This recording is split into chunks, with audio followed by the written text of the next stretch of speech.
I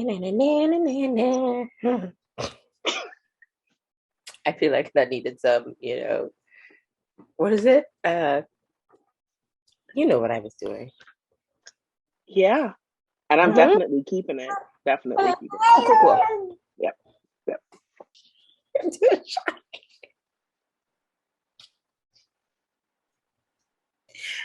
Lord help me. Okay, try that again.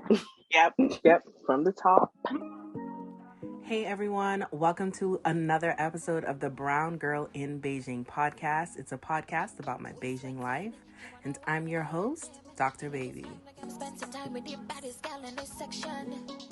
Hey everyone, welcome to another episode of the Brown Girl in Beijing. Today we have a treat. We are on a Zoom call with one of my friends, Danelle.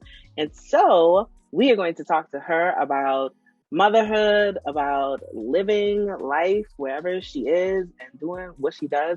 We don't have any real structure, y'all. We're just winging it. So if you want to see the results of winging it, stay tuned. I know you've been jamming with your crew. You got to leave, but that one else won't do. I want to put another wine on you. I got that good. If I put it right there, would you wine on me? If I put it right there. Okay, Danelle. Now's your time to shine. Who are you? What do you want the people to know about you?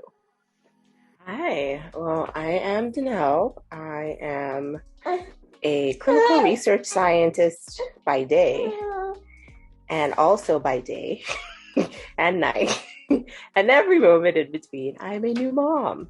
Well, can I still call myself new if it's almost a year? Okay. Yeah. So I'm new-ish mom. It still feels very new to a 10-month-old that you hear right here. Because it is coming up on nap time and sis can't just go to sleep by herself. I like PikaChuVanna's. Hi. I was always on a tangent, but I saw this. Here we go. I saw this. Oh yeah, she's gonna be apparently joining the podcast. Hey boo. Yes, our first baby. I feel like we've made it. Like this is a crucial moment.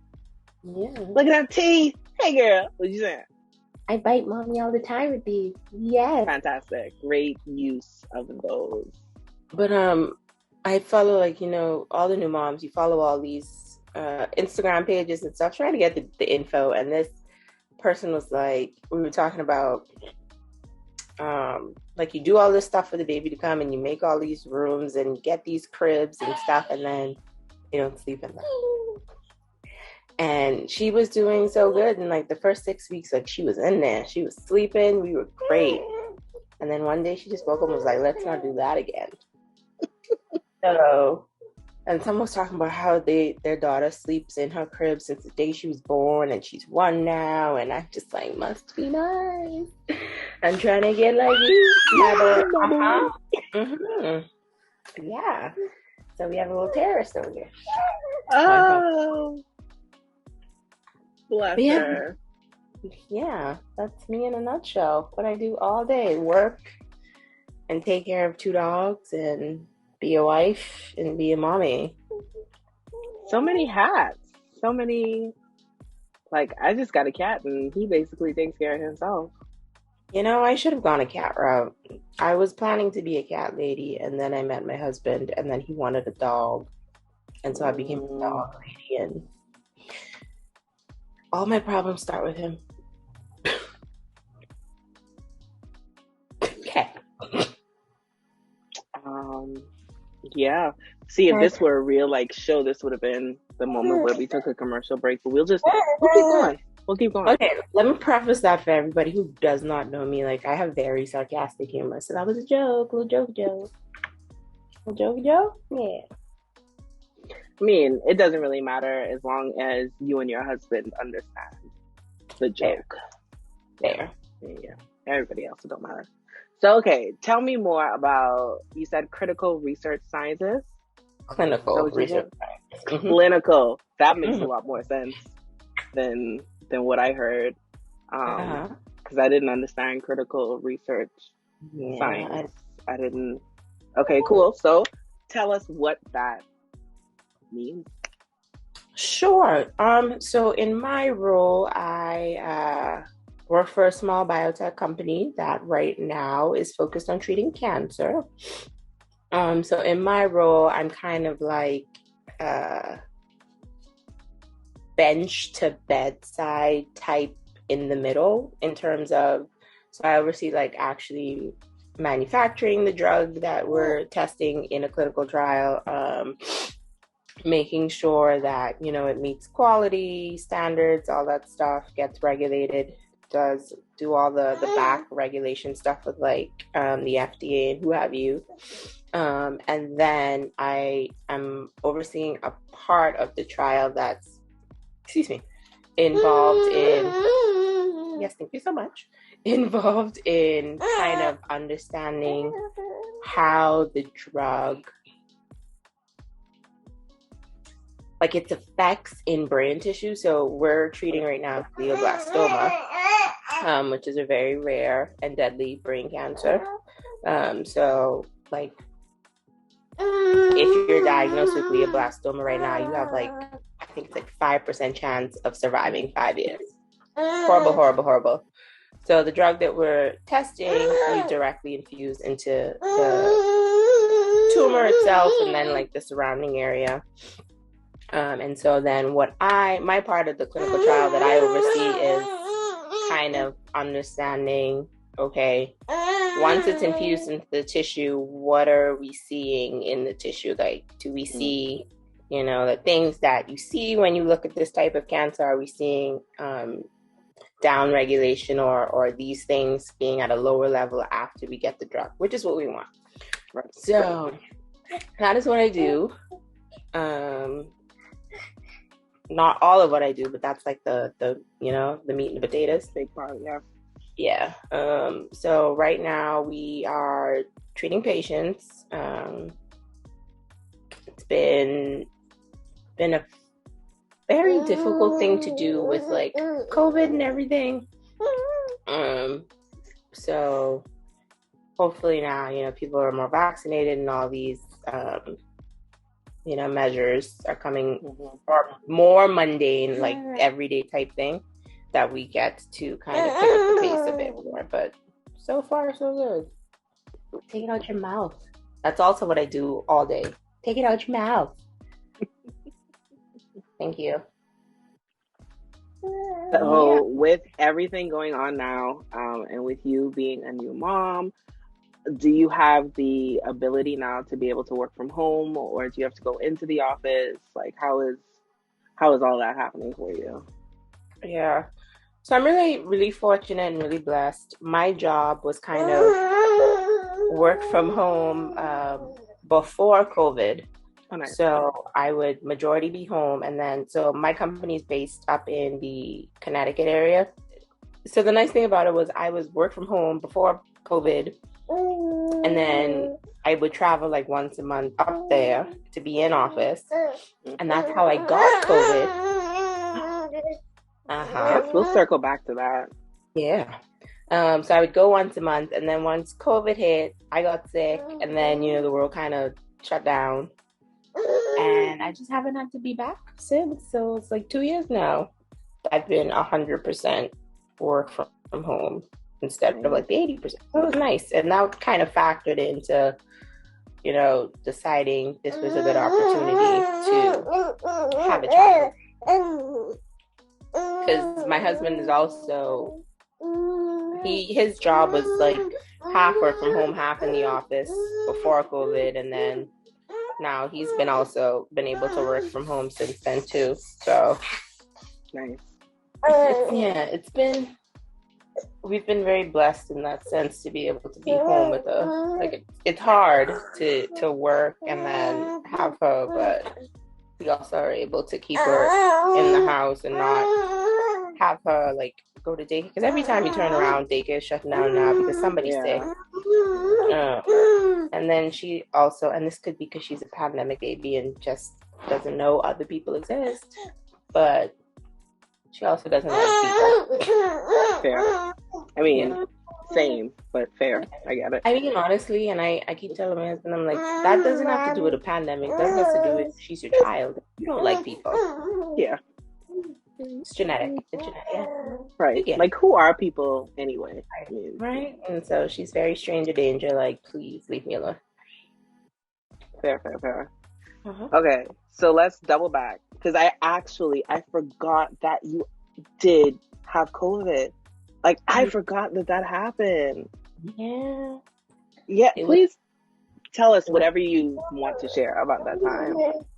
Yeah, no, it was because I traveled for work, and this is in March 2020, so right when we saw everything that was happening in China and like the eastern side of the world, and then it had I think at that point we had known that it came, and I think it was like Washington State that got the first cases here in the U.S. I live in the U.S., by the way. And then New York was starting to get its surge. Yeah. And this was right at the beginning of that. So when I would travel for work, my office at the time was like right in Greenwich, Connecticut, which if you don't know is like right on the Connecticut, New York border. Yeah, so it would be easier to fly into New York and just, take a train or what have you to the office versus flying into Connecticut.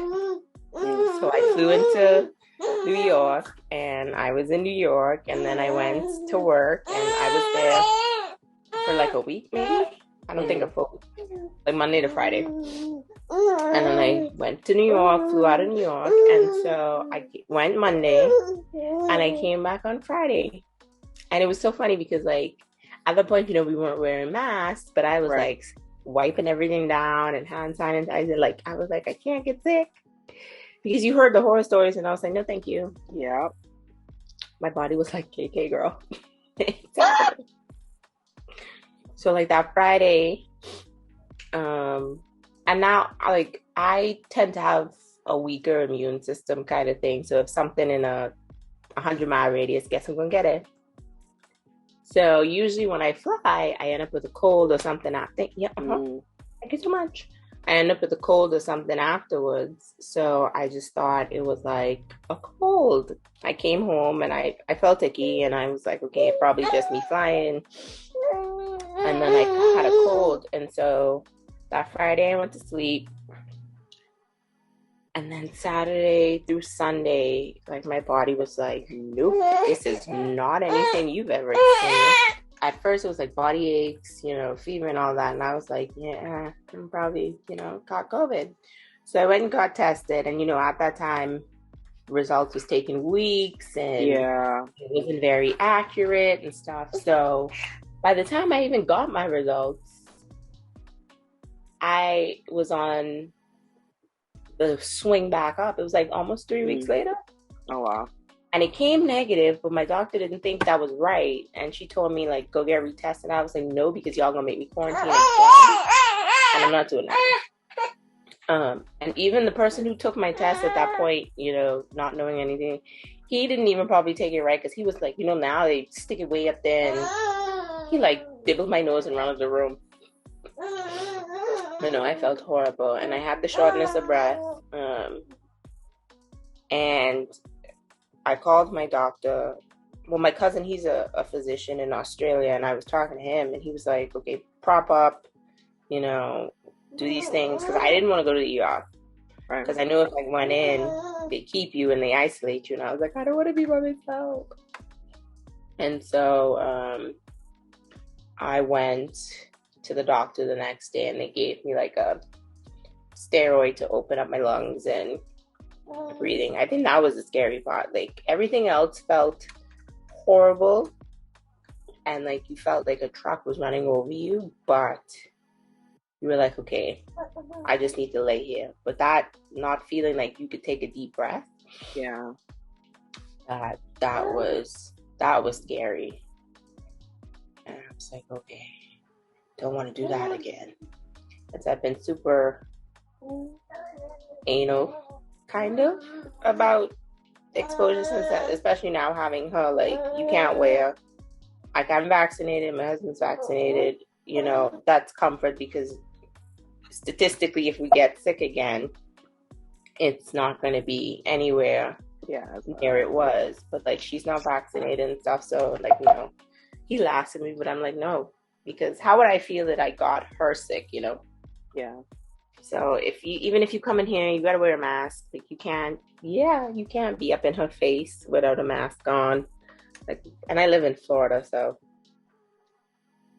yeah. Okay. This is why I don't come out my house, because I'm gonna go to jail. Like, these people, I'm like, oh, she's so cute. She's cute over there. Yeah. 6 feet. Just as cute. 6 feet. You can see her clearly. If not, put your spectacles on. Yes, dear. Thank you so much. But no, and then no, I think that, and then I actually assisted a guy in my apartment complex who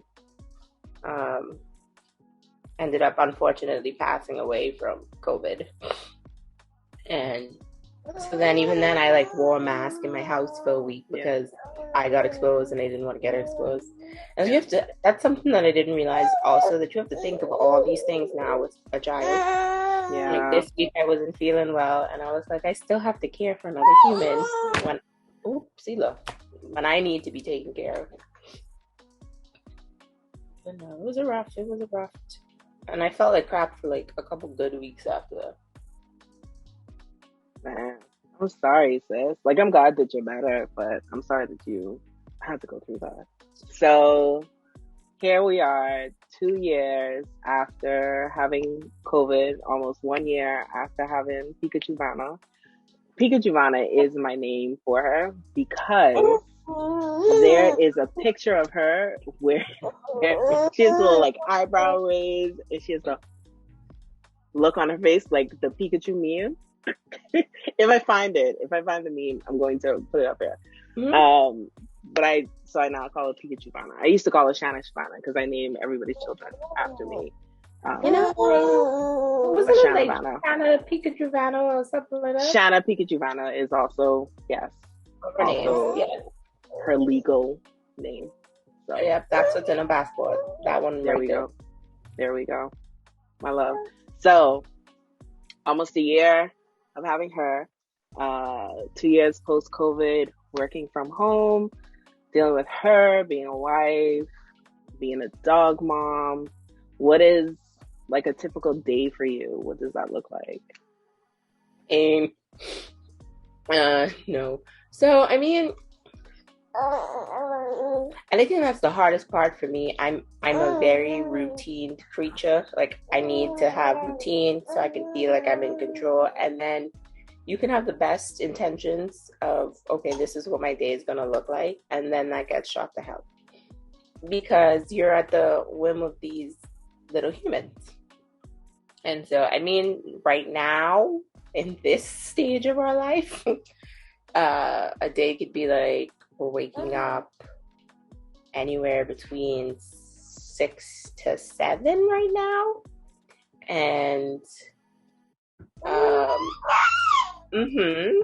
depending on her mood, she'll sleep a little later or she'll wake up earlier. She's still nursing, so we do like a morning feed, and then she may go back to sleep. I start work at like 9, and then my whole day is just tottering between work and then feeding her and then making sure she has her naps and then meetings. And so by like 5 o'clock, I'm done. I'm mentally exhausted. Like, I'm all touched out. Like, please, nobody touch me. And then, which is hard. Like, you know, you have a partner now as well. And so they want to be all affectionate. And he, like, God bless him, he doesn't get the oh, you have someone hanging from your boob all day kind of, you know? So he wants to be all affectionate. And I'm just like, I love you too, but over there, please. Nobody touch me. Yeah, nobody talk to me. Leave me alone. It's hard. And then you also have the dogs, and I feel so bad for them because like I was super dog mom, Yeah. very affectionate. You can come cuddle. You know, let's go for walks. We take you to the dog park, and it's like I haven't gotten to where, and even a semblance of that. Like you still go out, you still have your walks, and I try to, you know, give you attention, but it's like all my focus now is on the infant that, you know, I can't just put dog food in a bowl and be like, here. Yeah. Like I have to find her food. And the weird thing is, like, sometimes I'll forget to eat for myself, but I gotta remember to feed the baby. See, like right now. Yeah. But so I mean, my day doesn't have it has like things I want to do, but there are things you have to do. And see, like now you just whip out your lady bits to feed the child. Like they're not lady bits anymore, they're Bessie the cows. There we go. Yep. So that's really your priority. And it's hard because then you kind of forget you're your own person. Yeah. And it's like I was a person before I was mommy.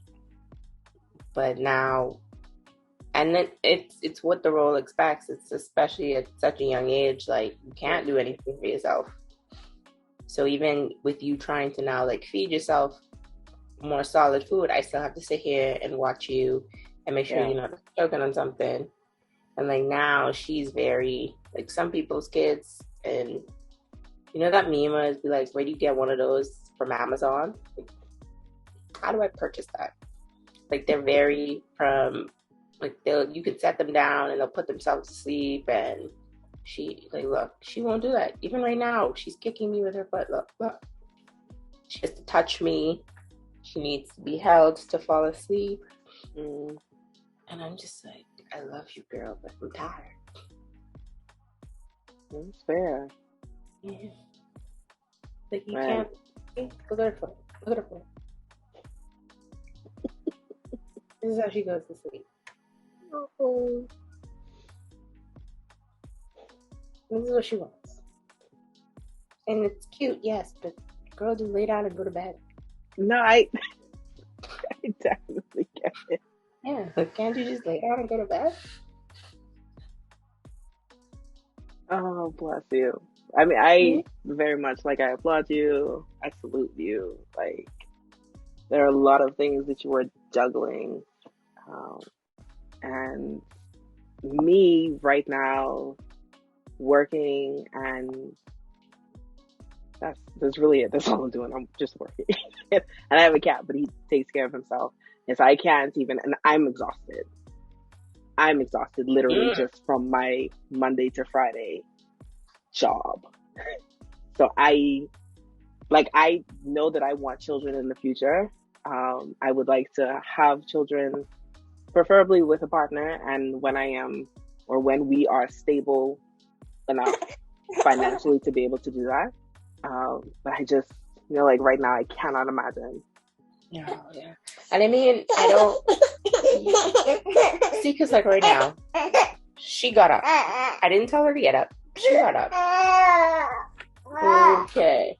But like, my mom was a single mom, and you understand that it can be done, but it's not easy. So kudos to all parents out there doing it on their lonesome.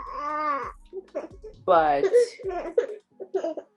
I cut my hair off under stress with a partner, so I don't want you to know how I manage if it would no. Because like you literally have to tag team these little humans.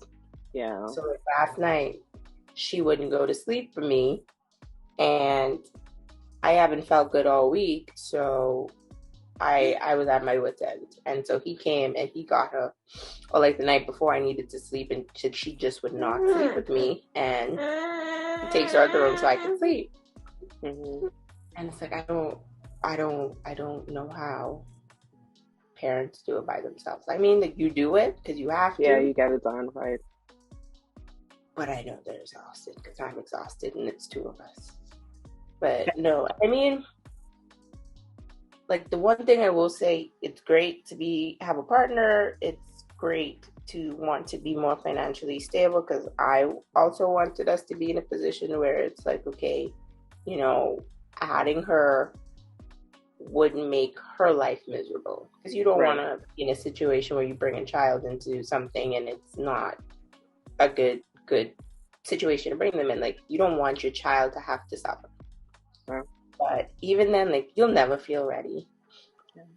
And then, let me tell you, God funny, because I know.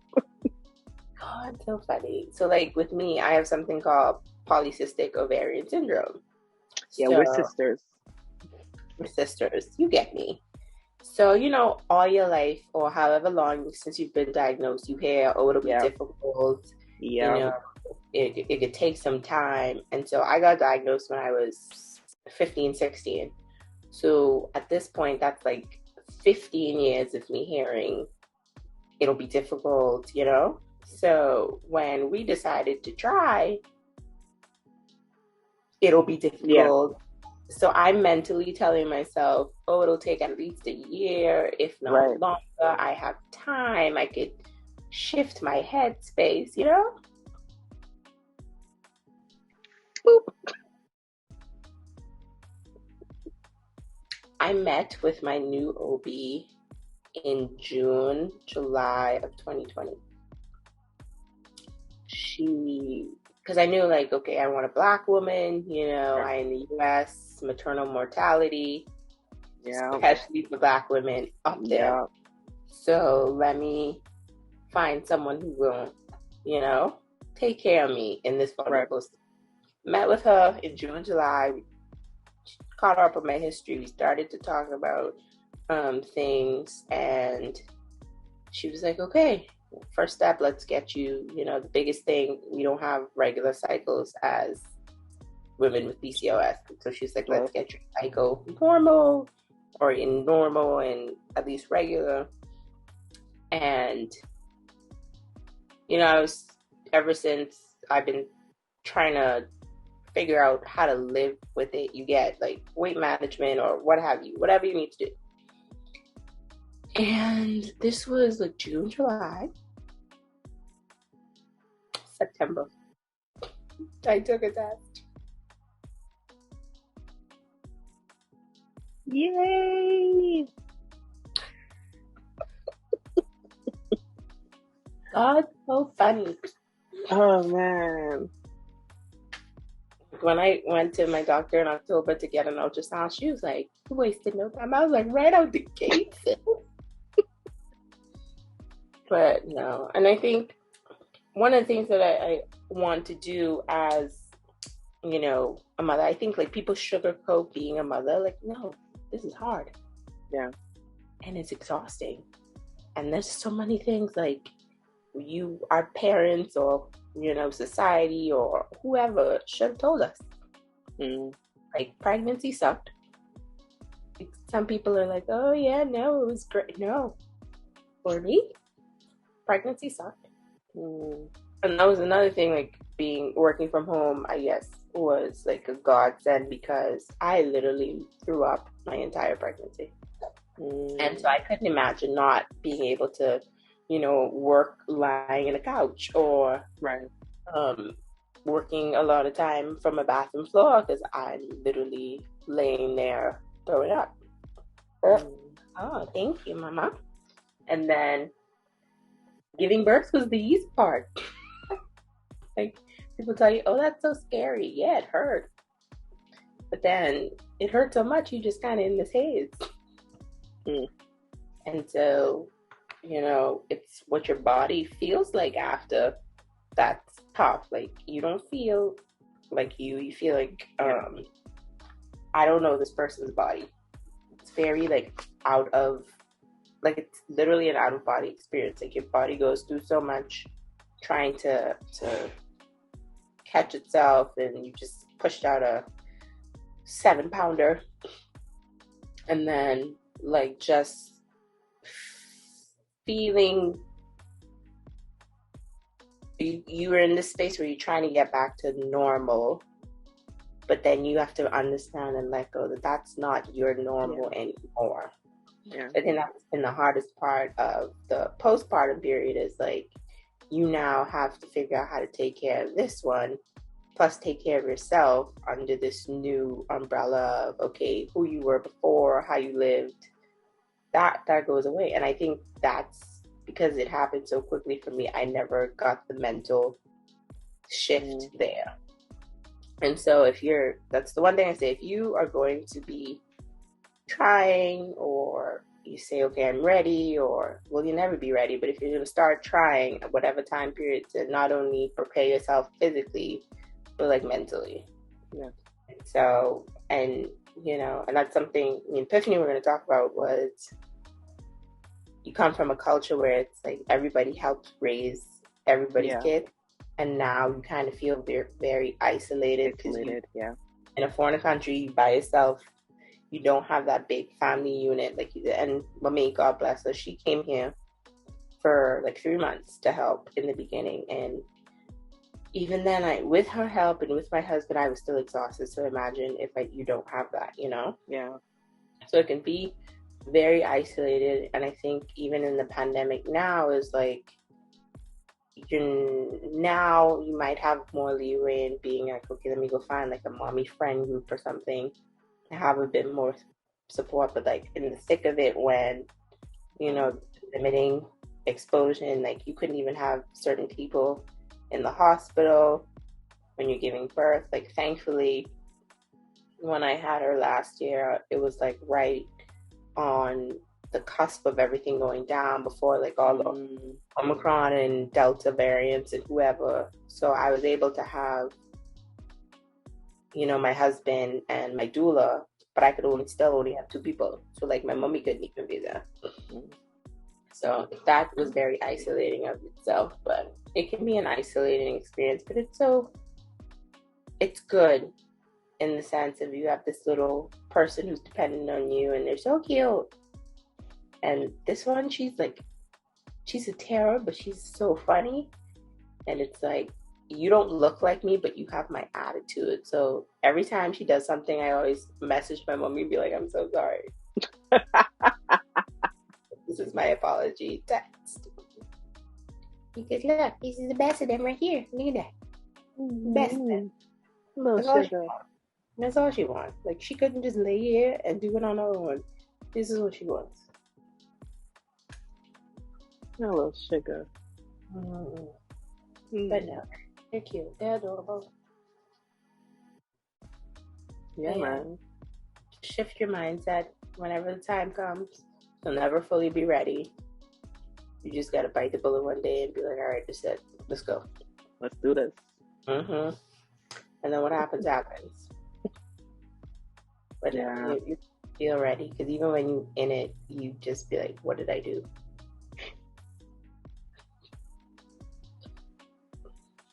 Nah, I've been back and forth. Because dealing with PCOS, I found out when I was 26 or 27. And even then, the doctor, this is when I was still living in Virginia, and she was like, you're exhibiting symptoms of PCOS. So I think you might have it. Like, I'll give you this medication to help you manage some of the symptoms for right now. We'll do another check later. And then the second check, she's like, yeah. And I had cysts this was 2016, so I was 27. I had cysts on my ovaries that she was like, they've gotten bigger since the last time I saw you. So let's just go in, get rid of them.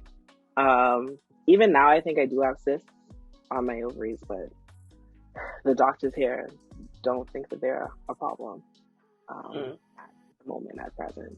And I remember going home, and so I'm from Freeport. I don't know if I've told the viewers that. I feel like I have. Anyway, from Freeport. So when I go home, I go to Freeport, and went to Dr. Leon at Lucayan Medical Center, and he walked in, and I think that I told the nurse, when she asked, what are you coming for, blah, blah, blah. I think I mentioned, that I believe that I have PCOS. And he walked in and looked at me. He was like, "Yeah, you have PCOS." And he definitely do. Like, okay, thanks. And it has just been that, like I've talked with my mother about it, because I'm 33 now, and I know that my mother had me when she was 35, and so that's like creeping up there, and thinking about, I've been in Beijing for 3.5 years, and truthfully, like, this is it for right now. I don't have any other, like, there's nowhere else that I really want to go, and so now it's like, well, what does that look like for me as a single woman living here in Beijing, where it's very family centric. And so, like, being pregnant as a single woman that's not a big thing here. And like, for me, being a Christian who's active in my church, that's not something that I want to be either. Like, if it happens that way, it will be by a non-traditional route. And that's something that, like, I've had conversations about, like, what would that mean? It's just, there are so many factors that I've been considering, just in case I don't get married. And then if I do, like, can I even have kids?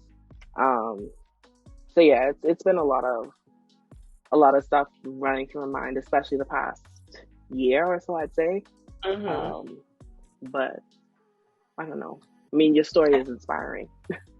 Yeah, and I mean, that's how it looked for me, and even so, understanding too with like PCOS, all those thoughts like are constantly on the loop. Like, when my husband was like, and we had that conversation from we were dating before it got serious, like, this is what life could look like for me. Right. And so you have to understand that that's the situation. Like, I may not be able to have children. And so, and I think it's 2022, life looks different for everybody. Even if you're in the same traditional role or route, it looks different for you. And so I thought of, if I wasn't able to get adoption, or, I read an article, if I find it again, I'll send it to you, where women are now doing like co-op living type parenthood things, like they want a kid, but they don't have a partner, and then they don't see themselves looking for nobody right now. So you go the route of like artificial insemination or something, and then, you and your friends, y'all raise the kid. And if that's what works for you, that's what works for you. Because the biggest thing is not so much, it has to look a certain way. It's, you just need support. And I think whatever that support looks like for you will make your motherhood journey so much better and so much easier versus going it alone. Yeah. But it doesn't have to be in a traditional sense of, I get married. Yes, that's nice. If that's what you want, go right ahead. But there's so many other ways to do it. And like, I thought of adoption. There's so many kids in the world who need good parents. Yeah. So it doesn't necessarily have to be, I birth a kid for the kid to be my child. Right. And I think when you have a diagnosis or something like PCOS, or, some limiting factor or something you have to keep constant in your mind, that it can look different for you, and that's a-okay. And like the age thing too, they always tell you like, oh yeah, your biological clock ticking, and I feel like it's so much worse. Geriatric pregnancy. Like, what did you call me? Right, please stay on my business. Like, what? What'd you say? Rude. I even think like it's one of the things that medicine needs to reevaluate is the language around certain things. Yeah. Like, that's not a good geriatric pregnancy. Like, who wants to have that? I'm not 90 with dusty ovaries trying to put like. That's what I'm saying. Why would you? That's not very helpful, or it doesn't make you feel good. But like, this is such a celebrated time with my geriatric pregnancy. Yep, granny out here popping out. Rude. No, I think those are things to think about. But like, I don't know. For me, also, like, I could have gone either way. Like, yes, it'd be great to have a child, but also I'm okay if I never did. And that was also something, like, to have the conversation, if you want a partner, to have it ahead of time. Because I was like, I never saw myself with the white picket fence, family, dog, husband, baby. But then also now that it's here, I'm like, oh, okay, this is cool. So you just gotta go with the flow. And I mean, I think you'd be a great mommy. You're great. You're so great. But I mean, even in Beijing, I feel like you can find your group of people who kind of align with whatever trajectory you're trying to go in on life.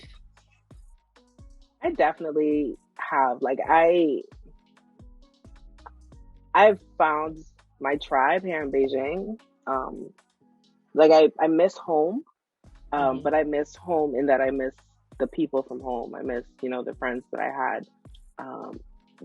But here in Beijing, like, I've definitely found people, especially people at church, that embrace me, that love me, and make me feel like no matter, which journey I choose, I'd be supported. So I super appreciate that. And even now, like, I've prayed because I want children. And I definitely, like, if I cannot have children of my body, adoption, let's do it, And I feel very strongly about that. But I've also, or I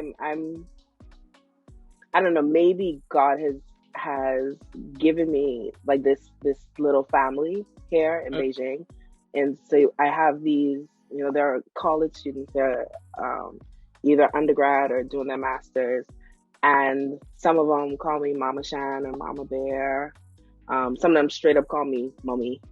and it's, I have this sense of like my nurturing and mothering craving is sort of satisfied, knowing that there are these people that I can pour into their lives, and I can love on them, and these are people that look forward to seeing me when they do see me. They look forward to spending time with me. They text me to be like, hey, when am I going to see you again? Like, what are we doing? Blah, blah, blah. And it's nice to have that.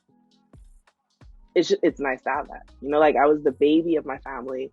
I was the baby of school, the youngest in my class. And then even in church, I was the baby and then started to transition into like being the older sister. And then when I went off to grad school, I got to be the big sister. And then here, it's like I transitioned into being the aunt / mommy of these kids.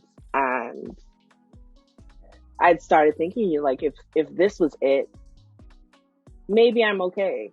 Like, maybe if this is as far as it goes, if I get to be, I'm about to cry.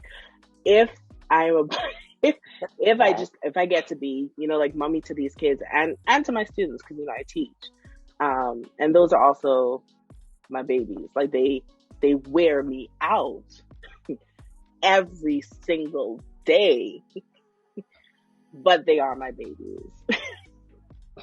Listen, I have 2 classes. I have an A class and a B class. My B class, they are sports kids, and so they're tracked for sports. And they just have so much energy. Their minds are just racing all the time. And so their mouths, they never stop. Never stop. My A class, they sit, they, sometimes they get a little chatty, but they sit, they chilling, they're ready. And so I just finished week 2. Of the 10 days that I've been back to work, I've had 1 day where I wasn't completely exhausted. Yeah. And that was Monday of last week when, because of schedule changes, I only had my A class that day. I did not have my B class. And I left work thinking, this was such a good day. Like, I have so much energy. I can go home. I can be great. Tuesday hit. The first class that I had. Said, Humble you real quick. No, really very quickly. I was on 100. Yeah. -5. Yeah. See, that's like when people be like, it's your first child is angelic and your second one is the demon spawn. Your No limit soldier? Yes. Awesome. Yes. But I mean, you are very nurturing. Like, even our relationship, like, you're only a little older than I am, but you have this very, like, motherly, nurturing, let me support you type thing. And I mean, I always believe that I might not understand it right in that moment because it doesn't feel like what I want, but God gonna do something and He gonna shift it to where it's exactly what you need. And like you're saying, you're feeling satiated in a sense of, I get to pour myself into somebody else and I get to support somebody in this motherly way. And I think that's great. Like you deserve to get everything that you want in life. And you just have to be kind of open to how that's going to look, Yeah. And I always say, like, your child does not have to be biologically yours to be your child. Yeah. Like, genetics are only literally 1/10 of this thing, Like, it's... And I say...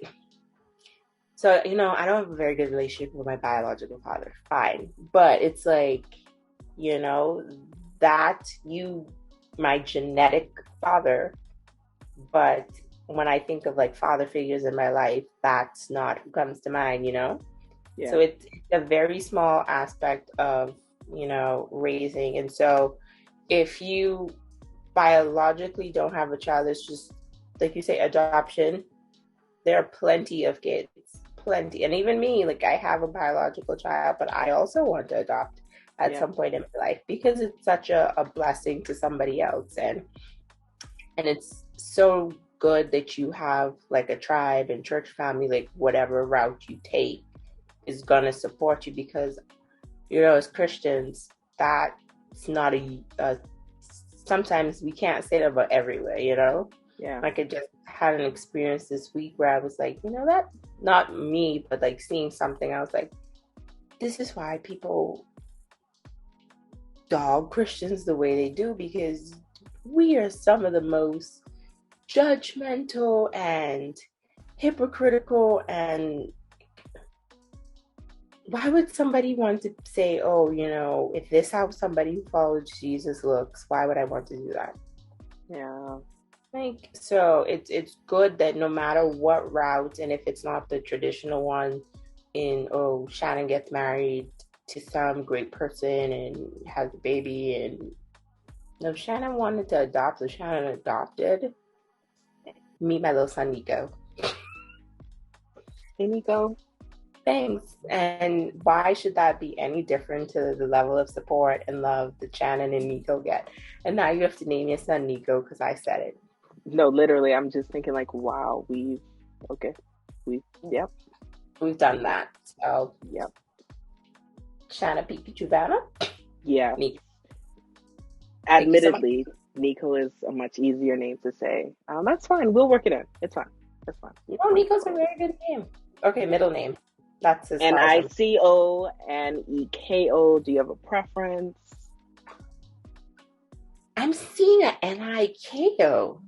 Niko. Okay, mm-hmm. So we almost like Greek kind of mixed in, like a Nicholas. Yeah, Nico for short. Okay. It is. Yep. Now I have to have a son. That's all that's left. And I will give you middle name. That's as far as I'm willing to bend. Okay. I appreciate your graciousness. Thank you so much. Yeah, I'm so flexible. If you don't Yep. want to do the totally cool, but Nicola, there it is. With the little, in the Greek, when they have the little things, you know what I'm talking about. I don't know which letter it goes over. I don't know what's the proper etiquette for that, but there's going to be one. You know the line. You know what I'm talking about. You know what? My little sister she's in school in Greece. And so I just need to go, and there we go. God is using me to tell you. Hallelujah. That's it. That the man you were looking for, is going to be there when you go to visit your little sister in Greece. Come on, somebody. Come on.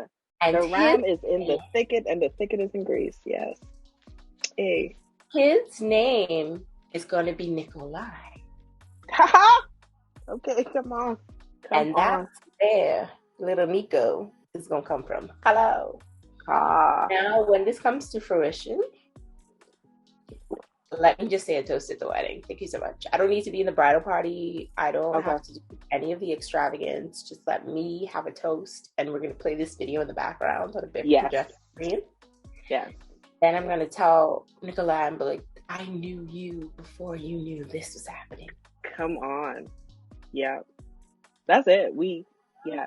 And I mean, depending on when this happens, she might still be. Oh, she'll be young enough to be a flower girl. That's all I ask. She'll definitely be old enough. This is me we're talking about. Who knows when I'm even going to go to Greece. So yeah, she'll be old enough. This is happening because I said so done. But she's not so done. Flower girl, because I just want one picture in the photo album of her being somebody's flower girl. Okay. And at the rate, Sasha ain't gonna give me nothing in years. Hi Sasha, I love you.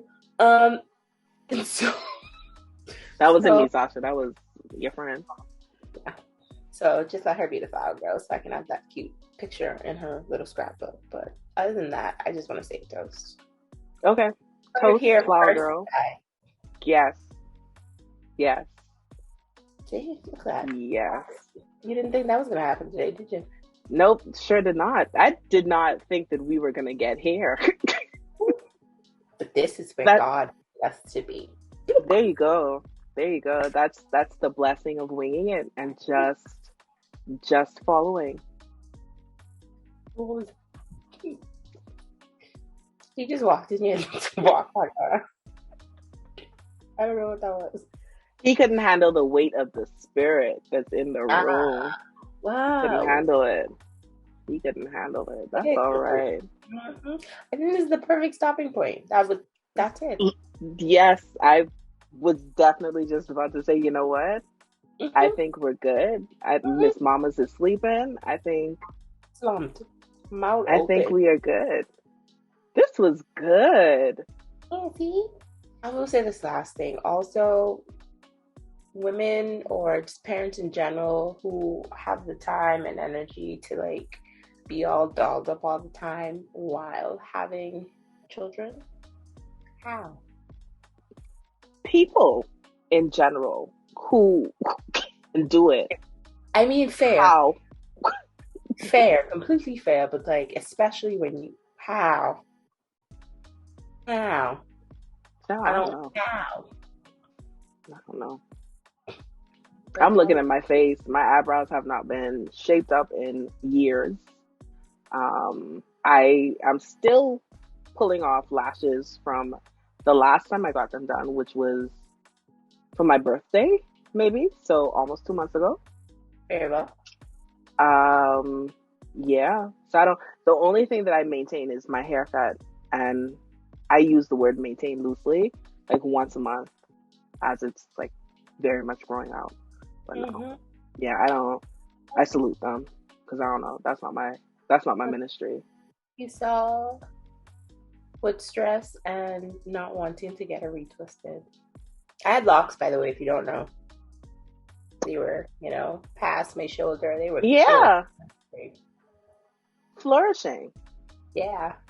And not having the time to get a retwist and just not wanting to go through that. What did I do? I cut it off. Yeah, you decided to have the same haircut as your child and your husband. Shannon, this is where I tell you have a blessed evening. Before we go, I just want to say Romans 8:28, all things work together for good to them that love the Lord and are called according to his will and purpose. When you were talking earlier, that had popped into my mind, so I didn't want to leave without saying that. That's actually my life verse, and I got that, I think, from my mother, because that's her favorite verse. But that's my, even when it doesn't look good, it's going to work out for my good, so.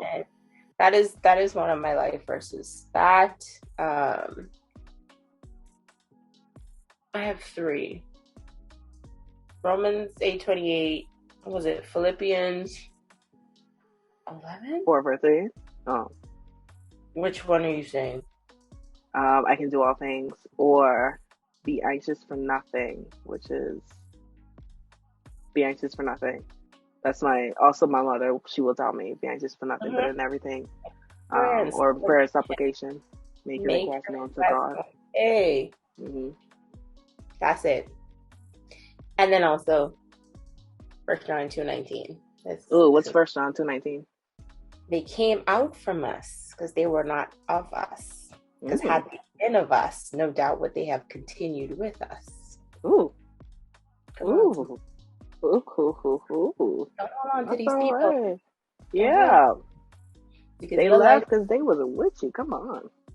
Your life journey is going to include what it has to include, and you have to be okay. It's going to suck.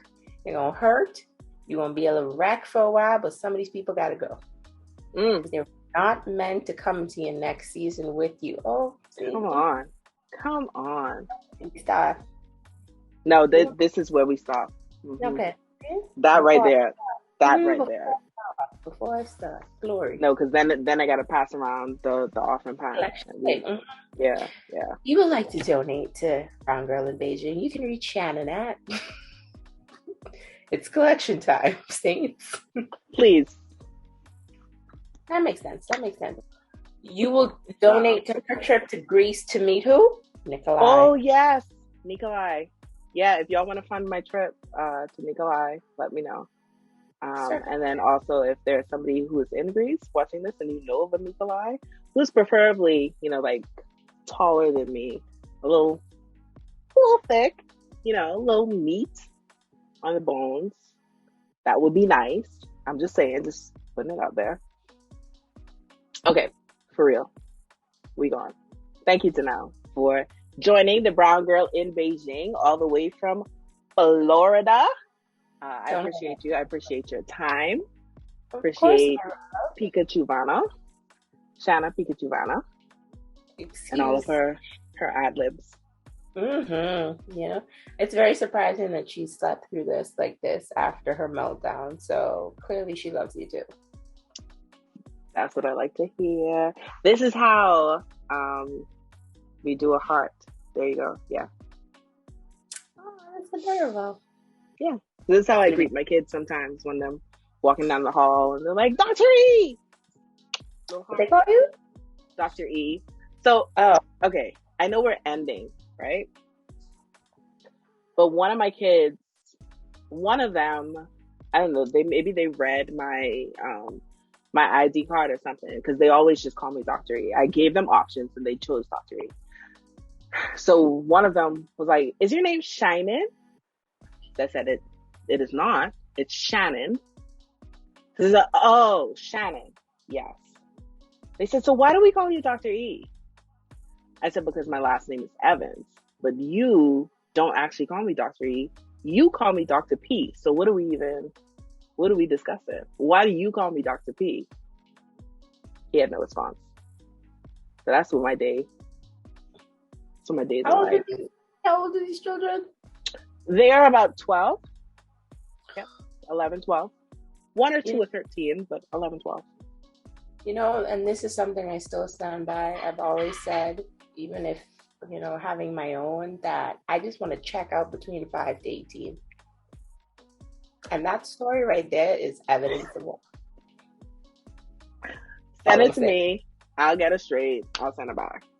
Listen, you can come immediately. You want her now? Or is it only until we get to 5? Cool. Okay. Okay, I got Teaching age. Yep. it. Got it. I'll sort out. She will be the first thing smoking. You don't have to worry. I'm going to remember this. It's on video evidence. Thank you. Sworn an oath. It's fine. Yeah, I have it on record. I'm going to go take it now. Okay. All right. Well, I appreciate you. I pray that you are blessed beyond measure and that you find some pockets of rest to recharge and restore you physically, mentally, spiritually, so that you can continue to pour, but not from an empty cup. So I pray that over you. Amen. Same. Appreciate you. E-class don't turn you into the crazy lady. Hey, Jesus. Received. All right. To everybody that's been watching, thank you for joining us. I hope that you've enjoyed this conversation. I hope that you got something from this conversation, even if it was just a couple of laughs. Thank you for staying tuned. Thank you for rocking with the brown girl in Beijing and the brown girl in Florida. We appreciate you, and we will see you next time. XOXO, Dr. Baby. Thank you guys for watching and listening to another episode of the Brown Girl in Beijing podcast. Don't forget to like, share, subscribe, and turn your notifications on for more Brown Girl in Beijing content. See you soon.